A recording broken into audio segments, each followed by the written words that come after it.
Esta es la parte del mundo en que el piso se sigue construyendo. Los que allí nacimos tenemos una idea propia de lo que es el alma y de lo que es el cuerpo. Carlos Pellicer.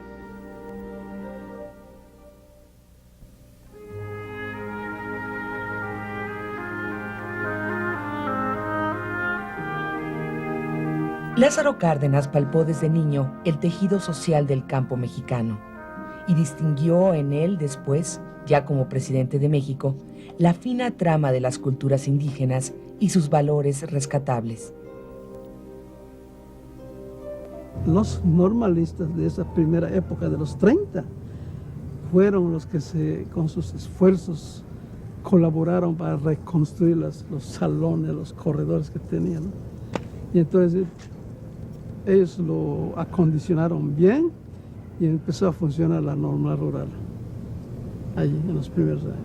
Después, cuando el general Lázaro Cárdenas vino y conoció las condiciones en que estaban los alumnos, ordenó que se construya un edificio más funcional. Era una colonia muy grande, tenía edificios grandes, corredores, tenía de todo. Va. Bueno, cuando yo llegué a la comunidad, estaban en una asamblea los campesinos, los ejidatarios. Y me tocó aprovechar esa reunión, los saludé en maya. Sí, porque pura maya hablan.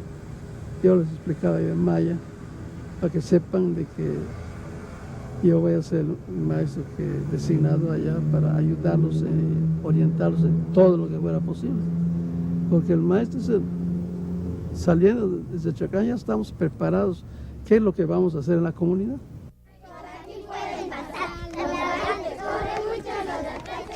Durante el gobierno de Lázaro Cárdenas, 1934-1940, se dan las bases para la nueva política indigenista y se convoca al primer Congreso Indigenista Interamericano en Pátzcuaro, Michoacán, 1940.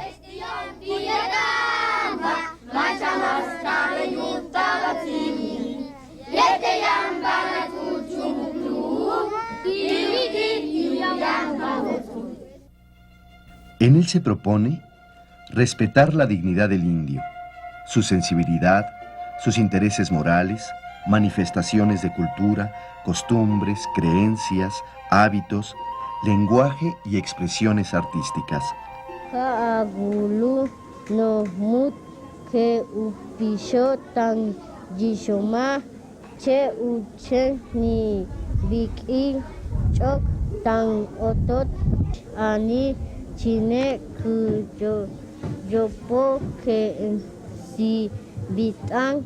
Es importante el proyecto Tarasco en 1939 porque es una experiencia en educación bilingüe. Hay que recordar que en ese momento Lázaro Cárdenas era presidente de la República, era originario de Michoacán y entonces tuvo especial interés en ese proyecto.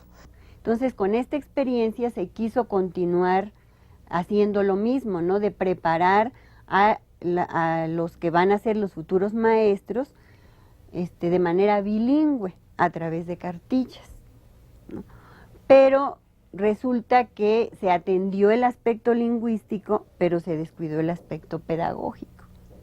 En ese congreso, que fue muy importante, se discutió, se debatió sobre la importancia científica del uso de la lengua materna en el proceso de aprendizaje, tratándose de las poblaciones indígenas, no solamente de México, porque este congreso tuvo repercusiones en muchos países de América Latina que tienen población indígena. Después del Congreso Indigenista de Pátzcuaro, el Congreso Interamericano, que congrega a representantes no nada más de las etnias de México, sino de toda América Latina e incluso de Estados Unidos, bueno, hay un cambio profundo, que es primero la aceptación del indio con todos sus valores y todas sus manifestaciones culturales, y después el respeto. O sea, la tónica del Congreso Indigenista Interamericano es antes que nada el respeto a las etnias y a sus manifestaciones culturales. Tras el gobierno de Cárdenas, la política cambió y fueron sus objetivos principales fortalecer la unidad nacional e impulsar el crecimiento industrial.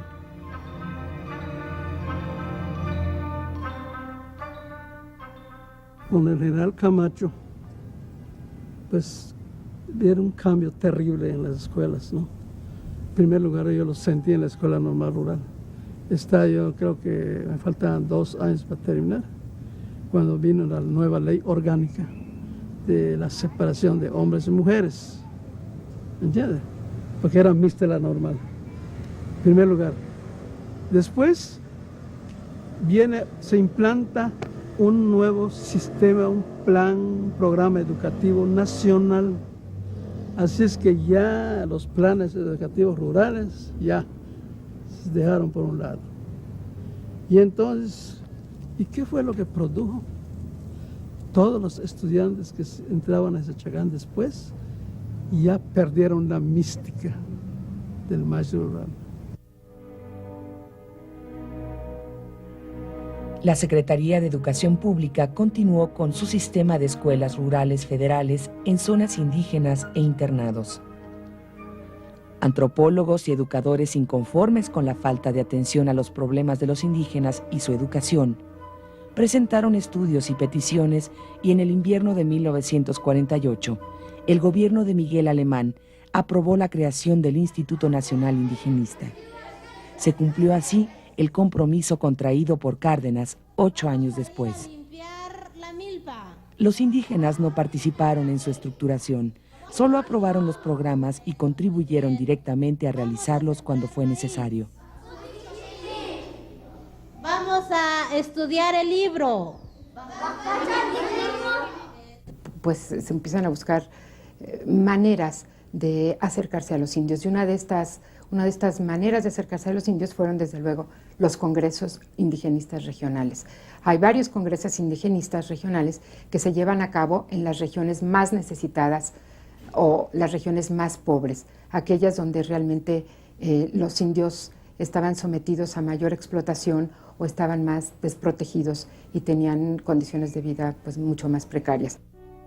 El Instituto Nacional Indigenista, dirigido por Alfonso Caso, se organizó mediante centros coordinadores de los diversos grupos étnicos.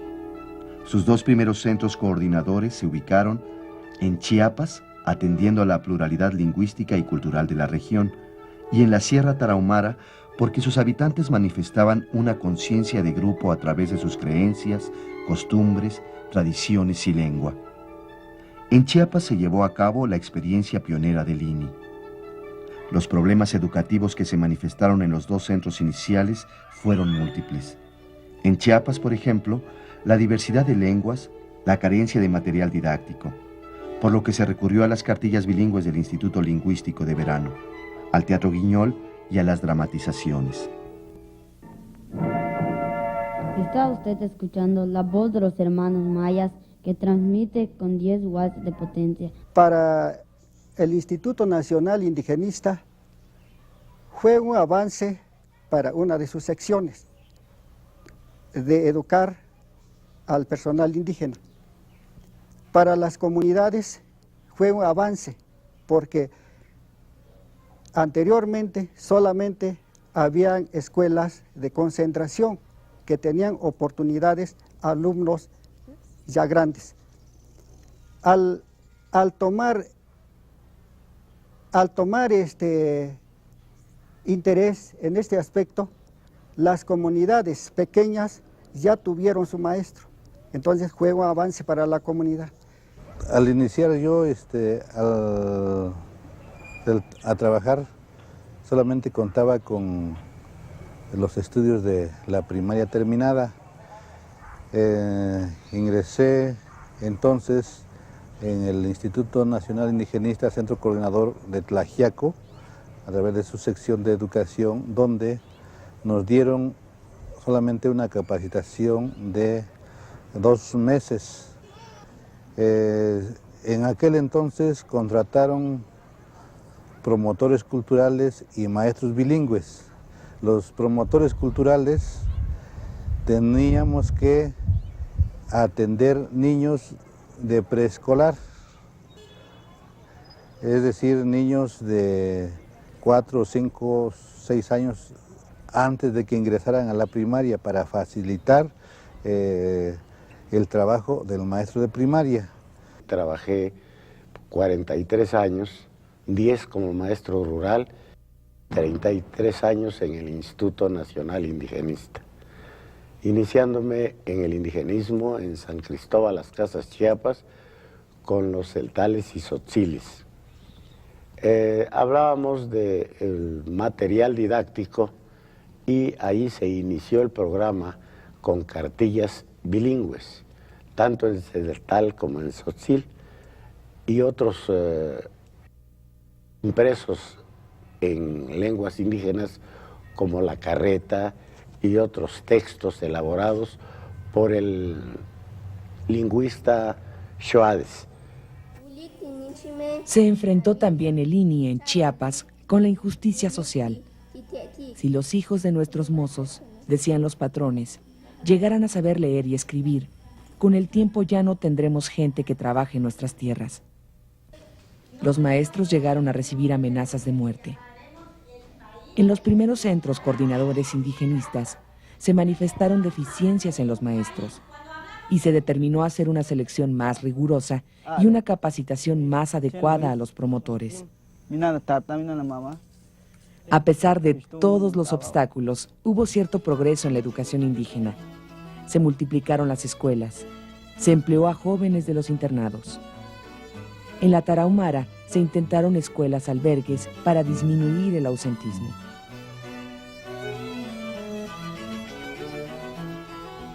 Adoptando las medidas sugeridas en aquel Congreso de Pátzcuaro en 1940, se adoptó como primera medida el uso de la lengua materna, el uso de la lengua vernácula, le llamaban entonces, ¿no?, en el proceso de enseñanza formal de los alumnos indígenas.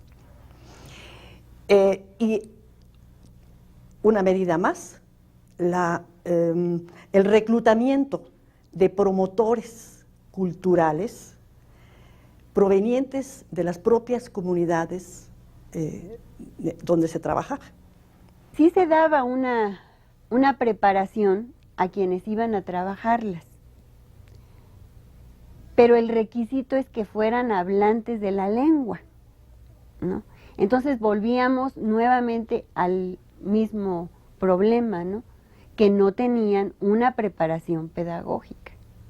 Entonces tenían una diversidad de tareas, ¿no?, de emprender las cuestiones de la agricultura, el desarrollo agropecuario, la salud y la educación.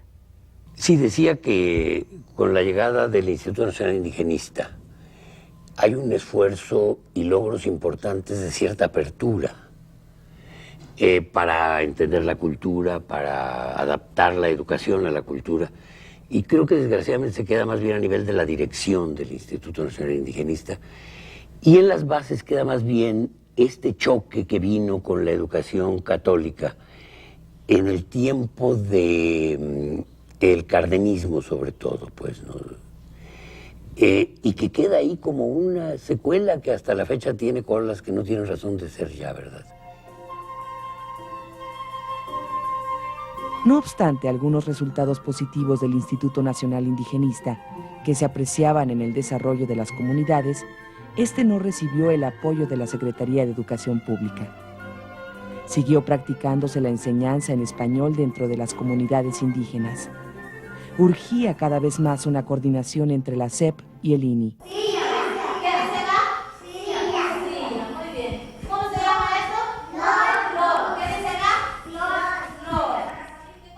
empecé a tener muchas dificultades en primero y segundo. Además de que me daba mucho miedo las maestras. No siempre las entendía todo lo que me decían, pues. Entonces ahí me quedaba a medias.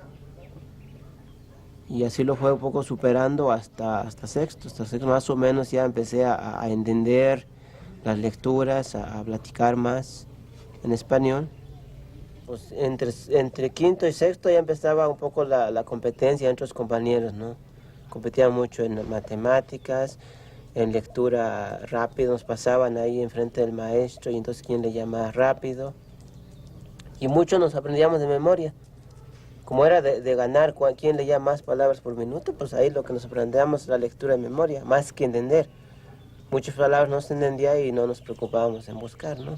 Ahí está la marginación de nosotros, y nosotros nunca vamos a llegar a ser como una persona que es de la ciudad, porque tenemos mentalidad de nuestra cultura, tenemos mucho la cultura, sobre todo nuestra lengua, y en las comunidades pues hay una gran diversidad de tradiciones, entonces nosotros lo mantenemos, pero así al cambiarse de momento, claro, un niño pues no puede reflexionar, puede decir, bueno, lo que está haciendo el maestro pues es lo adecuado, es lo ideal. Sin embargo, ahora nos damos cuenta que ahí fue un choque para nosotros. Entonces ahí pues nos marginaron. Yo terminé la escuela secundaria, pero ya no quería seguir estudiando en mi comunidad, porque alguien me había comentado, bueno, ¿por qué no sigues estudiando en San Miguel Sinacapan? En el CEPEC, en el Centro de Estudios y Promoción Educativa para el Campo. Lo que yo decía, bueno, es que, pero ¿yo qué hago aquí? No me hallo con ustedes, no creo que sea conveniente que yo me quede aquí, con un grupo como ustedes que han aprendido otras cosas que yo no sé. Y me sentía más bien como desligado de una forma de vida. Esa escuela técnica a la que me habían pues metido, porque yo nunca, a lo mejor no aceptaba ir por dentro, porque realmente no me sentía bien en los primeros días estar fuera, lejos de mi familia.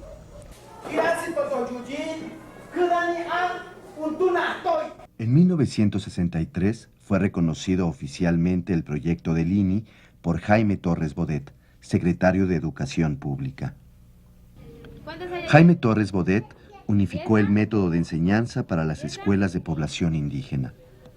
Se establecieron cursos de coordinadores en Oaxaca, 1954-1959, Yucatán, 1959, Guerrero, 1963, Michoacán, 1964, Puebla, 1968, Guanajuato, 1969. A partir de los años 70, llegaron a 72 en 8 años. Pero los inspectores siguieron insistiendo en que debería seguirse enseñando el español. También la enseñanza obligatoria de los textos gratuitos, ajenos a la cultura y a la vida cotidiana de los indígenas, fueron inadecuados.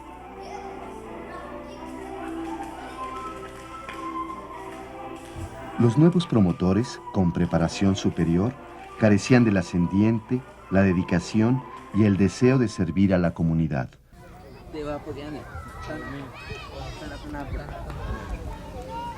Y el sistema educativo se ha encontrado también, por otra parte, con una resistencia muy importante, que desde la década de los 80 se advierte, una resistencia por parte de los maestros a aceptar el tipo de educación teóricamente diseñado para impartir la educación indígena. Creo que el talón de Aquiles en la educación indígena, principalmente, ha sido precisamente la formación de los maestros, ¿no? En general podemos decir que ha sido una formación improvisada, es decir, a los maestros se les habilitaba, se les capacitaba, ¿no?, con cursillos muy breves, intensivos. La preocupación y el reto en la formación de los maestros bilingües hoy día estamos hablando de 1990, es el mismo, ¿no? Es el mismo reto.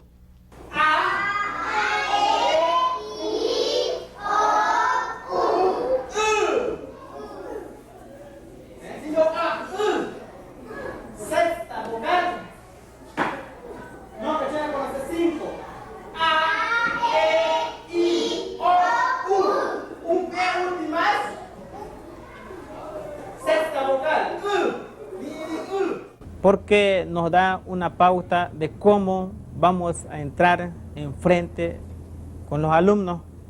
Y más que nada, ya estando en el aula, nosotros nos comprometemos como maestros bilingüe, bicultural, de enseñar las dos lenguas. Chontal, Kai, Tubá, Pichot. Esa titula la canción de los niños Pájaro Verde. Pero tenemos las dos lenguas, es cierto, es bilingüe. Bicultural, solamente el son es lo teórico, ya lo práctico no hay que nos apoye. Tenemos fotos, tenemos antecedentes, tenemos lo que es historia de nuestro antepasado. Alumnos, compañeros míos pues de mi generación, que aún siendo con la cultura, con sangre indígena, con sus papás hablando náhuatl o algún idioma, decían que yo no soy indio, ¿no? Pero no indio en el sentido de que será muy cabrón entender, aceptar que eres indio peyorativo con todos los jodidez que te trata la sociedad, pues, ¿no? Los criollos y los mestizos, ¿no? Los caciques. Eso te pesa, pues, no es fácil decir soy indio y que a toda madre, ¿no? Es muy cabrón el sistema, pues. En ese sentido, cuesta, pues, aceptar. ¿Qué animales tiene su papá de ustedes? Cerdo. ¿Cuál otro? ¿Viti chama la miona babay?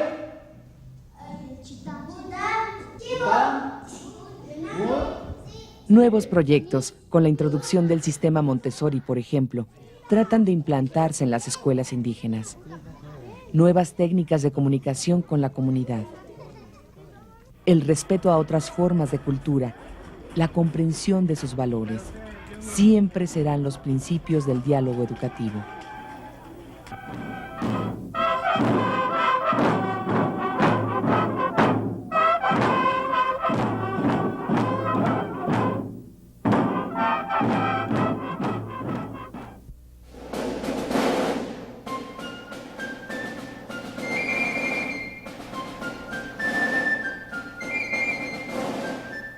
Vamos poniendo la escuela de trabajo social y entonces ya les pedimos secundaria, hicimos la escuela de trabajo social. En la escuela aprendían lo de la panadería, también en la otra, pero aquí lo hacían más en grande. Y les apoyaron para que pusieran panaderías en las comunidades que era necesario, o molino, o promovieron la electricidad, los caminos, el centro de salud, muchas cosas, muchos servicios de la comunidad, y se pedía mucho el apoyo del presidente municipal. Y claro, para los padres de familia de aquí pues era algo nuevo que los pequeños ya asistieran de 2, 3 años ingresaran allí a la escuela, y de acuerdo a la metodología Montessori no se le llama kinder ni se le llama preescolar, se le llama casa de los niños. Entonces le preguntamos a las personas de acá cómo se dice casa de los niños en náhuatl, y nos dijeron se dice en chanconeme. Entonces así le llamamos, en chanconeme. Y decían, pues ya mi niño ya va al enchanconeme y el enchanconeme, así se fue conociendo. Venimos a hacer la representación de una boda indígena y ahí sí incluimos a toda la comunidad, mujeres, ancianas, jóvenes, igual señores, jóvenes, igual gente grande, y nosotros los actores, el grupo de jóvenes también. Nos integramos entonces en un solo grupo de teatro, pero numerosísimo. Nos incorporamos al taller de tradición oral, ahí sí trabajamos un buen tiempo, donde se hizo el rescate de más o menos entre cuentos, leyendas, historia, entre 500 testimonios o relatos que se rescató. Se publicaron 13 folletos, en las dos, bilingüe. La música es parte de nuestra vida. No la consideramos como una actividad artística, sino es parte de nuestra vida, está integrada en nuestra vida cotidiana. Y pensamos que con este trabajo que estamos haciendo en el SECAM es precisamente darle fuerza a nuestras expresiones culturales. Los pueblos, los maestros van adquiriendo conciencia de la importancia de esto que podríamos pensar que es la base de la resistencia. Los pueblos han resistido a la aculturación gracias a esta organización comunal que tienen. Y en la medida que se reconoce esto, los maestros que lo reconocen van tomando conciencia de ello, van advirtiendo la necesidad de una educación que esté basada en el conocimiento comunal de la cultura. Es entonces, creo yo, que este aprecio a la cultura hace evolucionar la educación, pero porque nosotros aprendemos de los indígenas lo valioso de su cultura después de su larga y paciente pedagogía que nos van ofreciendo sus saberes. Y entonces es cuando empezamos a apreciar. Entonces lo que estamos cambiando evidentemente somos nosotros con nuestra educación, para de veras apoyar de un modo diferente el desarrollo, el proyecto de vida que los indígenas tienen. Aide kush ni ka pisang, tum na ni ka pisang, achi ni kota ka ele enyi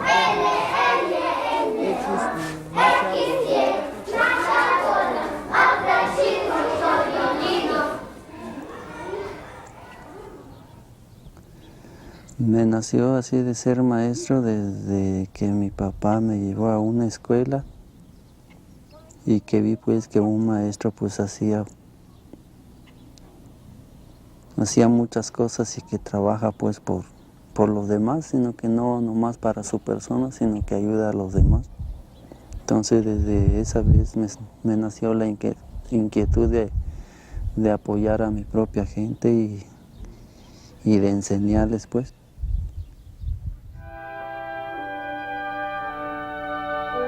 Antes que Europa fuera flor de cultura, México flores de maravilla dio a la cultura.